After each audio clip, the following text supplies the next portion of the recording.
नमस्कार, स्वागत आहे तुमचं प्रगती एज्युकेशनमध्ये। जवळपास पावसाळा सुरू झालेला आहे आणि या रिमझिम पावसामध्ये काहीतरी आंबट, गोड, तिखट असं खावंसं वाटतं। तर मग ही रेसिपी तुमच्यासाठी आहे आणि ही नक्की करून बघा। तर आज आपण मस्त झणझणीत आंबट, गोड, तिखट अशी मटकी भेल करणार आहोत आणि कशी करायची एकदम साधी आणि सोपी पद्धत आहे।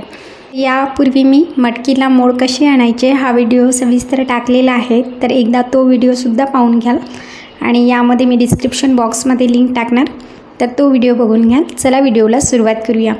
तर पावसाळ्यात काहीतरी खावंसं वाटतं दुपारच्या वेळेला छोट्या भुकेसाठी, तर मग ही मटकी भेल नक्की करा। चला व्हिडिओला सुरुवात करूया।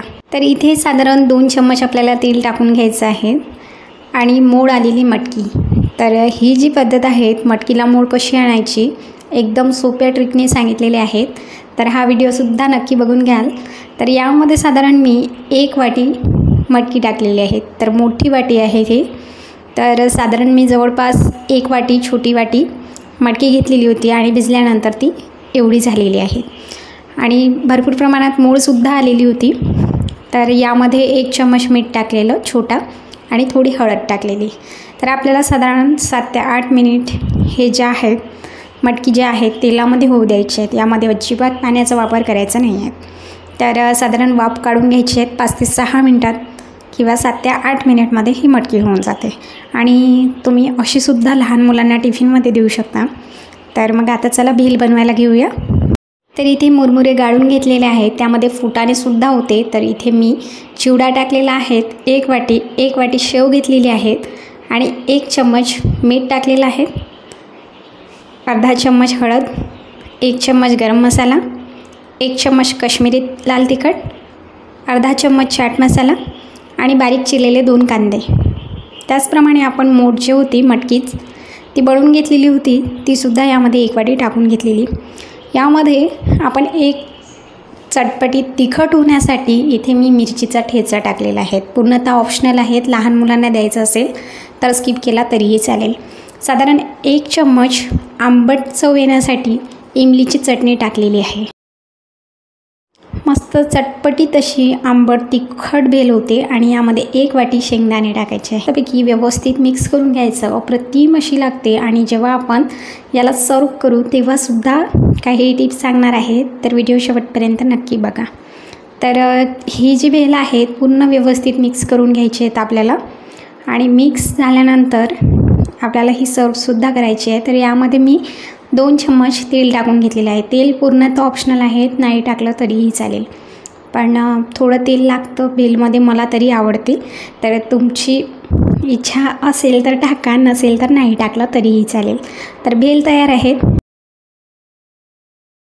आता मस्तपैकी प्लेटमध्ये ही भेल सर्व करूया। तर त्याची पद्धत काय, तर पूर्ण भेल जे आहेत मस्तपैकी यामध्ये टाकून घ्यायची आहे आणि लहान मुले असो मोठे असो सर्वांनाच ही भेल आवडणार आहेत। अतिशय पौष्टिक भेल आहेत, कारण आपण मटकी जी आहे त्यामध्ये मोड आलेली टाकलेली आहे।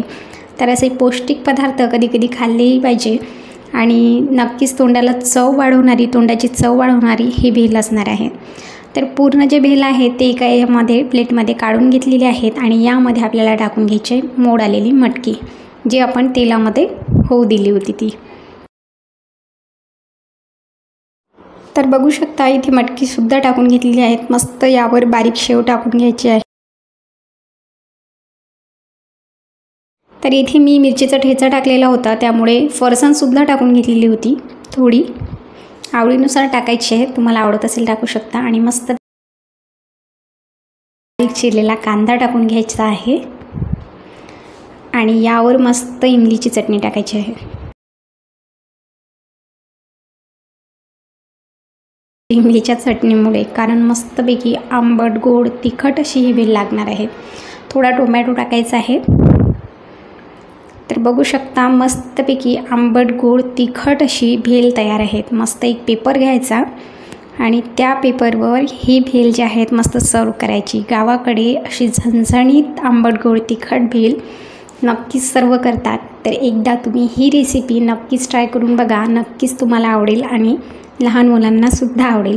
तर दुपारच्या छोट्या भुकेसाठी ही तर भेल नक्कीच करून बघा। ही सुद्धा मी सर्व करून दाखवत आहे। यावर मस्त मटकी, शेव, फरसाण हे पूर्ण टाकून घेतलेलं आहे आणि अतिशय चटपटीत अशी भेल लागते।